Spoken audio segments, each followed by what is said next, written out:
मिला है जीवन, जीना है, जीने के लिए मिला है, लेकिन रोने के लिए नहीं, तनाव के लिए नहीं, अशांति के लिए नहीं, अपने सर पर भार रखने के लिए नहीं, चिंताओं का जीवन इसलिए नहीं मिला। रेलगाड़ी में सफर करते हुए यदि सीट पर बैठकर अपना अटैची आप अपने सर पर रखकर बैठ जाएं और कोई आपसे पूछे कि ये क्या कर रहे हो, आप कहो कि मेरा अटैची है, मैं सर पर रखकर संभाल कर बैठा हूं, तो दूसरा व्यक्ति निश्चित रूप से हंस देगा हमारी मूर्खता पर कि रेलगाड़ी में बैठा है और अपना अटैची, अपना भार अपने सर पर रखकर, जबकि भार तो रेलगाड़ी पर ही है, अटैची सर पर रखो या अटैची उतार करके नीचे सीट के रख दो, भार तो रेलगाड़ी में दोनों स्थितियों में है। अंतर इतना होगा, अटैची उतार कर रख दोगे, निश्चिंतता से चैन से सफर कर लोगे, और यदि अटैची सर पर रखकर बैठोगे, सर को व्यर्थ दुखाते रहोगे। ट्रेन पर भार तो है ही, सर पर रखो अटैची या नीचे उतार कर रखो, इस सारी सृष्टि का भार परमात्मा के पास। ये दुनिया बनाना, बना के फिर चलाना उसी का काम है, बड़ा जोरदार उसका इंतजाम। रात को ही रात, प्रभात को प्रभात, शाम ही को शाम है, बड़ा जोरदार उसका इंतजाम। कभी नहीं आपने देखा होगा कि रात्रि के 12 बजे अचानक सूर्य उदय हो गया। कभी नहीं आपने देखा होगा कि दोपहर के 12 बजे अचानक रात हो गई हो और सूर्य ने कह दिया हो कि मैं बहुत थक गया हूं, अब मैं विश्राम की ओर जा रहा हूं, आज इससे अधिक मैं काम नहीं कर सकता, इससे अधिक मैं और अधिक सामने नहीं रह सकता, और सूर्य अस्त हो जाए। कभी नहीं आपने देखा होगा एक क्रम बहुत व्यवस्थित, बहुत सुनियोजित, बहुत क्रमिक रूप में चल रहा है। रात को ही रात, प्रभात को प्रभात, शाम ही को शाम है, बड़ा जोरदार उसका इंतजाम। ये सारी सृष्टि जिसके इशारों पर चल रही है, क्या उसका इशारा हमारे परिवार का भार नहीं उठा सकता? सारी सृष्टि का भार उठाने वाला क्या हमारा भार नहीं उठाएगा? उठाता है, उठा सकता है, लेकिन कमी एक ही है कि हम अपना अटैची अपने सर पर से उतार कर उसके चरणों में रखना ही नहीं चाहते। हम अपना अटैची ये सोचते हैं कि सृष्टि तो वो चला रहा है, लेकिन मेरे परिवार का भार तो मुझे चलाना, मेरे व्यापार का भार तो मेरे सर पर है, अपने सर पर भार नहीं रख। आज से ये भार उतार दो, निश्चिंत होकर जीवन जियो, व्यवहार करो, कर्म करो, पुरुषार्थ करो जो हमारे हाथ में है, जो हमारे अधिकार में है।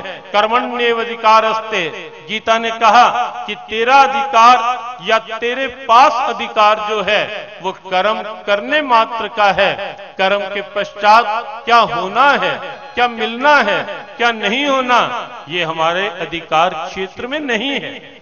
जिसके अधिकार क्षेत्र में है, बस इतनी ही से तो बात है गीता की, जो बहुतों की समझ में नहीं आती, या बहुत से लोग, विशेष रूप से आजकल के पढ़े लिखे लोग प्राय ये कहने लगेंगे कि गीता की इस श्लोक ने विकास का मार्ग अवरुद्ध किया है, रोका है, ये कहकर कि मां फलेषु कदाचन, फल की इच्छा नहीं रखो।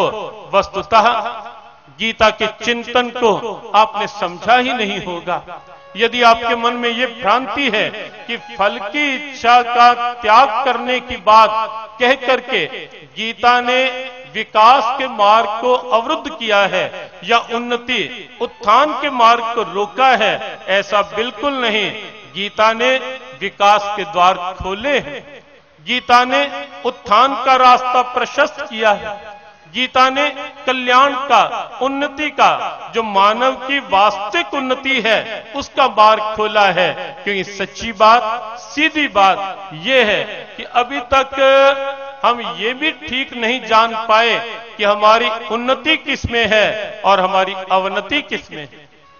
अभी तक हम ठीक प्रकार से ये भी नहीं समझ पाए कि हमारा लाभ किसमें है, हमारी हानि किसमें है। बुरा नहीं मनाना, अभी हम कभी शांत एकांत क्षणों में बैठकर ये चिंतन ही नहीं कर पाए कि हमारा उत्थान किसमें है, हमारा पतन किसमें है।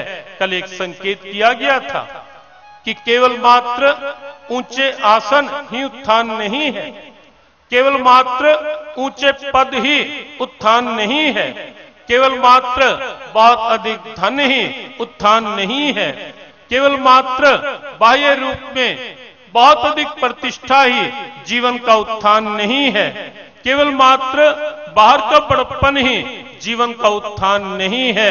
जीवन का, मानवता का, मनुष्य जीवन का उत्थान केवल बाहर की स्थितियों में नहीं है। कोई बुरा नहीं मनाए, बहुत सीधी बात व्यासपीठ से कहने का स्वभाव है। मानव जीवन का उत्थान, मानवता का उत्थान अंदर के विचारों से संबद्ध है, व्यवहार से संबद्ध है। जीवन का उत्थान मानवता से संबद्ध है। हमारे विचार कैसे हैं, हमारा व्यवहार कैसा है, हमारा स्वभाव कैसा है, हमारी क्रियाएं कैसी हैं, हमारी आदतें कैसी हैं, इससे पता लगेगा जीवन के उत्थान की ओर हम अग्रसर हैं या जीवन के पतन की ओर हम अग्रसर हैं। उत्थान, वास्तविक उत्थान तो गीता ने कहा उद्रेदात्मा आत्मानम नात्मानम अवसाद्येत। गीता ने बहुत सीधी प्रेरणा दी, ऐ मानव तू अपने आप से अपने आप को ऊंचा उठा, अपने आप को पतन के गर्त में नहीं गिरा। गिरते हैं जब ख्याल, एक कवि ने कहा गिरते हैं जब ख्याल तो गिरता है आदमी, जिसने इन्हें संभाला वो खुद संभल गया। गिरते हैं जब ख्याल तो गिरता है आदमी, आदमी के गिरने की स्थिति और उठने की स्थिति उसके विचारों से, उसकी क्रियाओं से है। और गीता इसीलिए ये संकेत करती है कि क्रियाओं में अहम नहीं, क्रियाओं के साथ मैं नहीं, कि जहां अहंकार आएगा। एक प्रश्न प्राय होता है, परसों भी किसी ने किया कि जब सारा कुछ करने कराने वाले परमात्मा हैं तो बुरे कर्मों का दोष हमारे सर क्यों मढ़ा जाता है? ये प्रश्न प्राय होता है कि कोई गलती हो जाए, कोई बुरा काम हो जाए, उसका दोष हमारे सर क्यों, जब करने कराने वाला परमात्मा है। और कई लोग तो इस विषय में शास्त्रों के उदाहरण भी देने लगेंगे कि करे कराए आपो आप, मानो के नहीं कछुहात, करने कराने वाला वही है। ये सत्य है कि सब कुछ वही करता है, करवाता है, सब कुछ उसके हाथ में है। लेकिन काश हम बांसुरी बन पाए,